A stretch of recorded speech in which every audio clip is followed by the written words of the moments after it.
बत्ती गुल तहरीक बहुत कामयाब रही।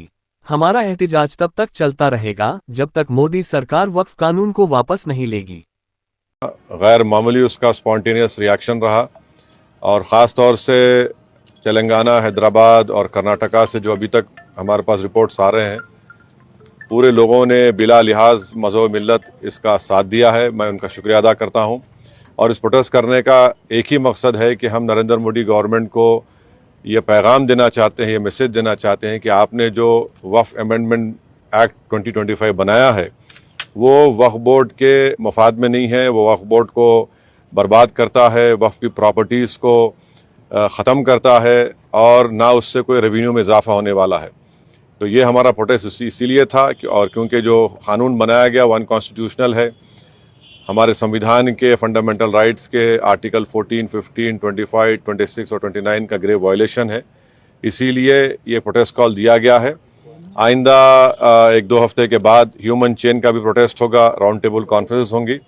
तो ये हमारा प्रोटेस्ट उस वक्त तक चलता रहेगा जब तक नरेंद्र मोदी की हुकूमत इस बिल को वापस नहीं लेगी। मैं आप तमाम का शुक्रिया अदा करता हूं जिन्होंने इस बत्ती गुल प्रोग्राम में हिस्सा लिया। जिस तरह के बत्ती गुल कार्यक्रम या प्रोग्राम की जब बात करते हैं तो आपको क्या लगता है कि इस तरह के प्रोग्राम से क्या संदेश या क्या असर हो सकता है? नहीं, ये देखिए, ये स्पॉन्टेनियसली जनता ने 15 मिनट के लिए अपने घर की लाइट को बंद किया, अपने कमर्शियल एस्टेब्लिशमेंट्स की लाइट को बंद किया और एक मैसेज हम देना चाह रहे हैं प्रधानमंत्री नरेंद्र मोदी को कि आपने जो कानून बनाया वो अनकॉन्स्टिट्यूशनल है, वो ब्लैक लॉ है, वो वक्फ प्रॉपर्टीज़ को बचाने के लिए नहीं, वक्फ प्रॉपर्टीज़ को बर्बाद करने के लिए। और एक ऐसा एक्ट आपने बनाया जो भारत के मुसलमानों की मस्जिदों को, कब्रस्तानों को, वक्फ की प्रॉपर्टीज़ को उनसे छीनने का एक एक्ट बनाया आपने।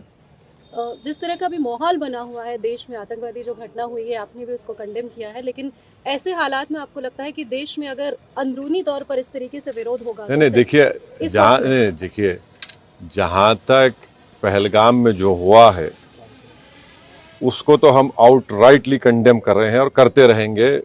और हमने उस टेररिस्ट एक्ट को जिम्मेदार पाकिस्तान की इस्टेब्लिशमेंट, पाकिस्तान की सरकार को खड़ाया है और उन्हीं की पूरी सरपरस्ती में, उन्हीं की तायद, उन्हीं के सपोर्ट और फाइनेंशियल सपोर्ट से, मिलिट्री ट्रेनिंग से वो आतंकवादी पाकिस्तान से बॉर्डर क्रॉस करके पहलगाम तक आए और वहाँ पर उन्होंने 26 टूरिस्ट को जान ली। और सबसे अफसोसनाक और सबसे तकलीफदेह बात यह है कि उन्होंने उनकी फैमिलीज़ के सामने ख़वातीन को, महिलाओं को, बच्चों को अलग किया और मर्द लोगों को एक जगह खड़ा करके उनका रिलीजन पूछकर जो हिंदू थे उनको गोली मारी। तो वो तो कंडेमनेबल है, उस पर कोई डिस्कशन होने की ज़रूरत भी नहीं है।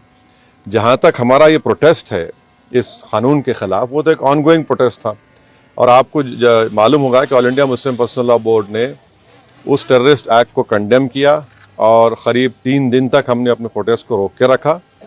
तो ये पहले से तयशुदा प्रोग्राम है। जहाँ तक देश की अखंडता, देश की इंटीग्रिटी की बात आएगी उसमें तो कोई कॉम्प्रोमाइज़ नहीं हो सकता।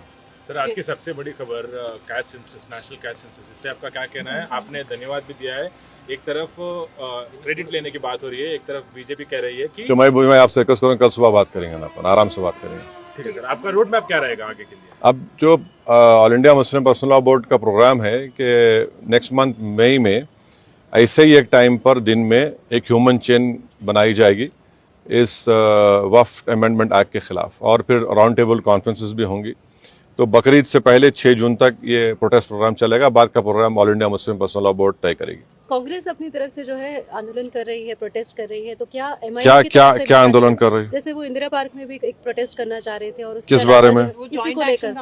तो अब हर एक कर सकता है। क्या MIM भी ऐसा कुछ प्लान कर रही है? नहीं, देखिए, हमारा जो प्रोटेस्ट प्रोग्राम है हम all India Muslim personal law board के ही उनके इंस्ट्रक्शंस पर, उनके साथ हम प्रोग्राम कर रहे हैं। JAC, जॉइंट एक्शन कमेटी और हर कोई प्रोटेस्ट कर सकता है, इसमें क्या, उसमें कोई दो राय नहीं। मगर हमारी पार्टी ने फैसला किया कि हम under the umbrella of all India Muslim personal law board ये प्रोटेस्ट प्रोग्राम करेंगे। क्या आप अपना यूनानी आयुर्वेदिक हर्बल ब्रांड शुरू करना चाहते हैं लेकिन मैन्युफैक्चरिंग की सुविधा नहीं है? अस्बा लाइफ केयर प्राइवेट लिमिटेड आपके सपनों को हकीकत में बदलने के लिए तैयार है। हम लाते हैं उच्च गुणवत्ता वाले यूनानी आयुर्वेदिक और हर्बल प्रोडक्ट्स जैसे माजून tablets, capsule, syrup, face wash, shampoo, toothpaste और कई अन्य उत्पाद। हमारी अत्याधुनिक मैन्युफैक्चरिंग यूनिट में बेहतरीन मशीनरी और गुणवत्ता परीक्षण लैब्स हैं जो आपके उत्पाद को हर मानक पर खरा उतारते हैं। हम सिर्फ उत्पाद निर्माण नहीं करते बल्कि आपके ब्रांड के लिए सही पैकेजिंग और गुणवत्ता निश्चित करते हैं। अब